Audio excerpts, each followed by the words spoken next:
Go now out live to the Bay Area and bring in our Nick Friedell, who covers the Warriors for ESPN. KD out tomorrow night.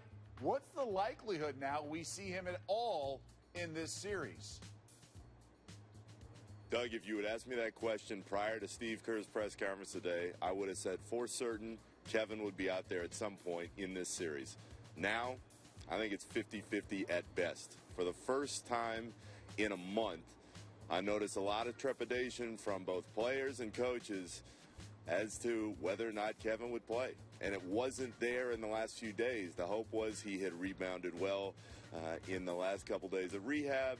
He was going to get back out there on the floor. You mentioned with the scrimmages, that was all in place. And then it didn't happen. So now everything's in a holding pattern. But they just don't know now in the next few days if he's going to be able to come back and play in this series. I want you to play team psychologist a little bit. It's one thing to think that Durant's going to come back in a couple days and kind of stay focused here. But if there is trepidation there with some of these players not believing that Durant's going to come back, how does that impact their play, so to speak, and just their overall vibe? What are you getting? Yeah, Doug, I asked John Livingston that question, and he said, we have to prepare as if he's not coming back. And then if he does come back, great. He's going to add whatever he can. He's still one of the best players in the world. But I think as far as their mindset goes, they have to approach the next game and whatever comes after that as if he's not going to be there on the floor. And that is a tough blow for a group that thought he was going to be there, because we've seen it throughout the postseason before he got hurt.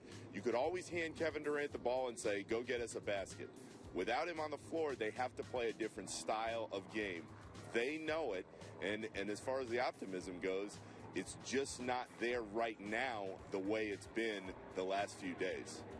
All right, man. Look, a lot of moving parts here. We got you on the case, so to speak. Nick, thanks so much, and we'll check back with you tomorrow. No shock, no surprise.